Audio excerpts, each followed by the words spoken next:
नमस्कार डॉक्टर साहब। नमस्कार। तो आज हम लोग डॉक्टर रणवीर सिंह जी के साथ हैं, जिन्हें तकरीबन 52 साल का अनुभव है कृषि और कृषि से जुड़े संस्थानों में, जिसमें कि 35 साल से ज़्यादा समय उन्होंने पंतनगर विश्वविद्यालय में अध्यापन कार्य में लगाया और लास्ट 15 साल से भी ज़्यादा हो गए वो कॉरपोरेट के साथ जुड़े हुए, प्राइवेट इंस्टीट्यूशन के साथ जुड़े हुए, अभी IPL बायोलॉजिकल के साथ हैं। तो आज हम इनकी एक्सपर्टीज़ देखेंगे। हम लोग मेवात क्षेत्र में आए हुए, मेवात के नगीना में, जहाँ पे कि सब्जियों की बहुतायत मात्रा में खेती करी जाती है। और मैं अगर आपको आंकड़ा शेयर करूं तो दिल्ली NCR में सब्जियों की जो आपूर्ति है उसमें ये क्षेत्र बहुत ही ज़्यादा स्थान रखता है, ज़्यादा आपूर्ति करता है सब्जियों की।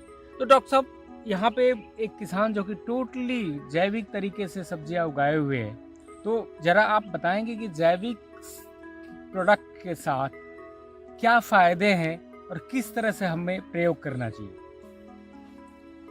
ठीक है चतुर्वेदी जी, जैसे आपने बताया कि मेवात डिस्ट्रिक्ट का बहुत बड़ा रोल है, इसमें कोई संदेह नहीं है। अभी हमने खेत में भी देखा, यहाँ पर किसान सब्जी उगा रहे हैं। इसमें अभी टमाटर की रोपाई शुरू हो गई है, करेला लौकी के पौधे काफ़ी बड़े हो गए हैं और अब इसकी प्याज की रोपाई शुरू होने वाली है। तो अभी हम एक जैविक किसान के पास आए हुए हैं जो कि जैविक तरीके से, पूरा जैविक नहीं लेकिन जैविक उत्पादों का ज़्यादा प्रयोग करते हुए और उसमें लौकी और करेला जो कोकर बीट्स हैं उनकी खेती कर रहा है। आपको मैं दिखाऊंगा कि अभी ये दिसंबर का महीना है। दिसंबर के महीने में कितनी ठंड होती है, कितना जाड़ा होता है, लेकिन इन्होंने प्रोटेक्टेड कल्टीवेशन से अपना कुदरती प्रोटेक्टेड कल्टीवेशन बनाया। आपने देख रहे हैं कि टेम्परेचर को बढ़ाने के लिए साथ में घास फूस की बाड़ की हुई है ताकि उसको पाले से, ठंड से बचाया जा सके। और जो हमारी नालियाँ बनाई हुई हैं उस नालियों में नीचे खाद भरा हुआ, गोबर की खाद। ये देख रहे हैं कि गोबर की खाद का ये प्रयोग करते हैं और गोबर की सड़ी हुई बहुत बारीक खाद होती है और इसमें हमारे जैविक उत्पादों का प्रयोग करते हैं। पहले किसान भाई क्या करते हैं कि ये हाइब्रिड करेला है, ये करेला इन्होंने बीज को घर पे जमाया, वहाँ तापक्रम दिया, थोड़ा सा अंदर रख करके, और जब वो थोड़ा जमाव हो गया तब उसको यहाँ पर खेत में रोपाई किया। रोपाई करने से पहले, इसको बीज पौधों को लगाने से पहले इसमें उन्होंने गोबर की खाद थावला बना करके डाला।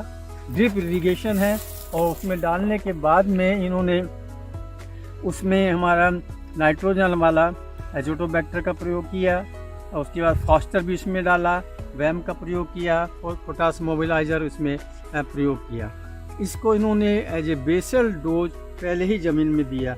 अभी देखिए कि पौधे नहीं, तो सारे प्रोडक्ट एक साथ ही बेसल डोज में डाल दिए कि कैसे किया है? देखिए, इन्होंने जो इनको बताया गया था कि पहले बेसल में थोड़ा सा इसमें एजोटोबैक्टर और उसमें थोड़ा फॉस्टर और पोटास डाला। ये एक बार में नहीं देते हैं, कम से कम एक फसल में ये 4 से 5 बार में इसको अप्लाई करते हैं। अभी इन्होंने शुरू में 1 किलो पर एकड़ के हिसाब से गोबर में मिला करके, मिट्टी गोबर की खाद में मिला करके और उसमें इसमें डाला।